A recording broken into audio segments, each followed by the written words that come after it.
Speaking of which, that actually is a perfect tie-in to my good point. Because you know what? Even though you might think this is incredibly not on brand, then you don't know me, because beyond the banter, I actually have always thought one thing that was very underrated about the Brazilian region is talent. If you don't know, they've always had this mega active land scene there and local scene. It's why actually even in the last few years when they do events there, they can have events that not only have high viewership, but you suddenly realise, wait a minute, actually, if you do get the top 3 or 4 teams, it's not a bad land. Like, this is as good as like an ESL Challenge or something. And you look, and man, people will forget this because of the weird buyouts and the fact everyone good doesn't just straight go to Furia. There's actually, I mean, you see it now with MIBR, you see it now with Pain, and people used to fuck with the Imperial players, maybe not. Red Canids have had the odd upset, etc. My good point is just Brazilian talent, because I feel like we only ever talk about Brazil, unfortunately, top down, because Furia isn't good enough. Or we look at MIBR and we hope they're going to be good enough, but they're not good enough yet. And what people miss, or we talk about Keserato being trapped in prison and he's wasted his pride, which is all true. But what people don't, if you go to the other end, you go to the bottom and look at the talent level. Man alive, they've got talent in that region. Like, think about just this major, guys. You've got Insani, you've got Lukowski, who just joined their team, Skulls on Furia. By the way, everyone who said before that Jocker Steve and Zeus are idiots, like, no, they just didn't know he wouldn't work in a fucking not international team. This guy was good and he had the talent, you can see it. You've got fucking NQZ, if you haven't seen that guy, he's fucking popping off as an AWPer. By the way, Big Azera himself is some blitz character where he IGLs pretty well and frags. Like, the talent is really there. It's not about like Fury or Kiss. Like, I actually think you have just a good point is, man, there's so much talent in the Brazilian scene. There's even players, I'll totally admit, because I don't watch it, that to me look like a random set of letters, and then I have to be like, right, there's another one, write it down. I'm gonna have to find out who this guy is. This guy's way better than I thought. Who the fuck's this 18-year-old kid I never saw in a team before? So what do you guys think? I think that it's mad how much talent they have over there.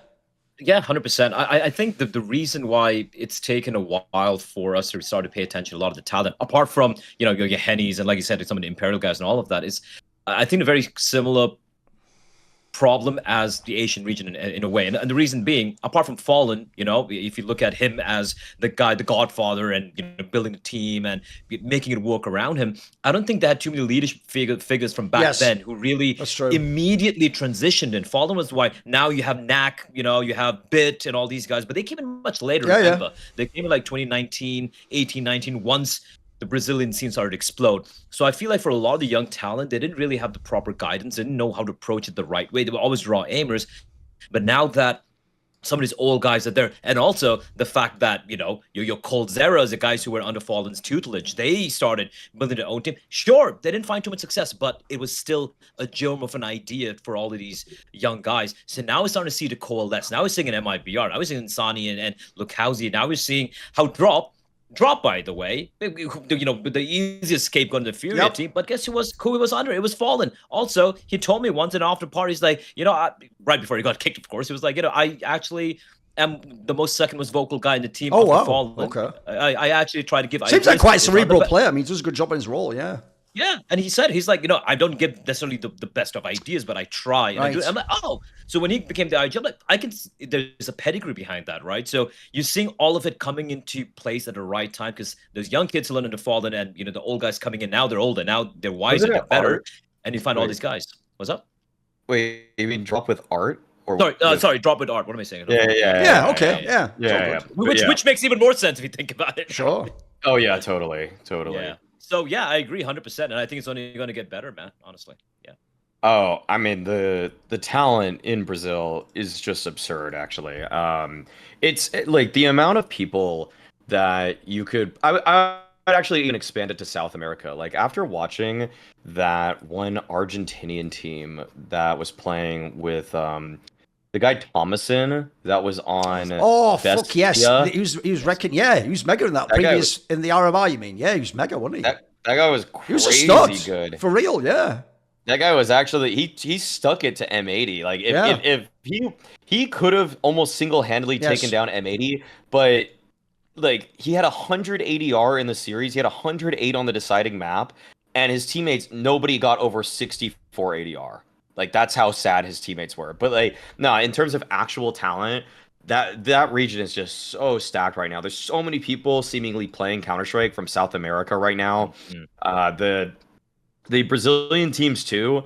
I mean, I guess even again talking about a South American player like David Deas for Red Canids, he didn't have the best RMR, but all in all, he was their best player for my money coming into it, and he's Chilean also. So I guess I'm expanding it at this point. But you got Chilean players that are good. You got Argentinian players that are good. You got what else? Like I think there's even Uruguayan players that are pretty solid now. Also, the DGT guys from Uruguay, right? Yeah, DGT Max. You have those. You have the 9Z guys who kind of struggling right now, but we saw the peaks they had. Sure. Yeah, exactly. In Dallas, for example. Yeah. Yeah, exactly. There's just so much Latin American talent right now, which is just all very powerful. And to see MIBR in pain, and I'm glad you kind of bring it up because I had MIBR making it through the last stage. I don't think a lot of people really expected that, or not the elimination stage, the opening stage. I had them going through the opening stage because it's really hard in CS2 if you have two really good entry players in Lucauzi and Insani to just be bad. Like it almost seems like it's difficult. So yes, I do agree that MIBR needs to upgrade. I wouldn't say they're IGLing with Drop because I think he's actually a good in-game leader, but it's just that they have only been around as a team for 2 months now with Lucauzi, and so their map pool is just very shallow. It's a map puddle for MIBR. That's why they play like 2 maps very well or quite well for Tier 1 CS in Inferno and Nuke, but everything else falls off a pretty strong cliff. Like actually their Vertigo's okay, but that's probably not going to matter in a month from now. So I just think they need to work on things like their tactics, their openers, and because the actual skill is there. I think the one thing that Brazil has still failed to do in my eyes, because I liked what I saw from NQZ and Safe in the previous stage, but once they actually started playing the real big dogs, they don't have anybody that's trending what the team is failing to help uplift them to do. Like those guys are solid against teams that are in the top 30 in the world. They're not actually good versus teams that are in the top 10 in the world for me. Yeah. But then you see like these small little glimpses like that. Listen, what if that VOD of what Insani did to Navi should be in the dark web for how illegal that was. That was just watching it. I'm like, what the fuck is he doing? Because he's just running it. It's instant pop up, and you can see JL, just like, oh, I am actually really bad. Yes. I am bad at this game. I will now disappear. He broke it. Yes. He broke him as a person. The reason I didn't make it through is because when he woke up the next morning, he was still dreaming of him in his head, the bullet in his head. Yeah. That itself, I know it was one map. I know it was Navi getting, outplayed, out-red Blade said it himself as well. But if that is a glimpse of what we can see more from MIBR next year, man, I'm excited. I'm fucking excited. By the way, I'll also say as well, just like I said with Senzu, that's also the other thing. You have also got, like, not just a good player. Like, the Insani guy looks like he could actually be on the Serato, like, Cold Zero type level that we all dream of, the Furs, the mega players, where, again, like, I told people, this is why I did a video, like, 2 months ago. I said this is the most underrated player in the world. Because if you ever watch, bro, you can tell he has the talent, because he has, like, that mindset where he wants to take the duel against, like, the best aimers. Like you say about the Na'Vi players, pretty sweet. Here's a statement if you haven't watched MIBR. The Insani guy is probably more talented than nearly all the Na'Vi players. I know that sounds mental, because you'd be like, but hey, they're in the fight. Yeah, but the difference is that, like, Bit's strength is, like, headshotting and, like, style and play. So he's not mega aggressive, He's not taking, like, crazy duels all the time. Someone like Immer is, like, a good player, but I'd say it's more like he's got, like, a consistent spray style, This Insani guy is just, like, what you actually want if you're, like, a fanboy. Like, he's the CSDM pop him in the head guy. Like, it's a fucking mad player to watch. It's really enjoyable to watch. I don't even mind when players like that dip down when they're inexperienced. Like, when they hit so hard. Like, we're talking, like, the spoiler of the joke is, just ask Na'Vi. They'll tell you how fucking insane this guy is. Like, he absolutely was cracked, yeah. See more cool, funny, interesting clips based on topics from my content? Well, subscribe to this channel then, or, be a pleb and don't.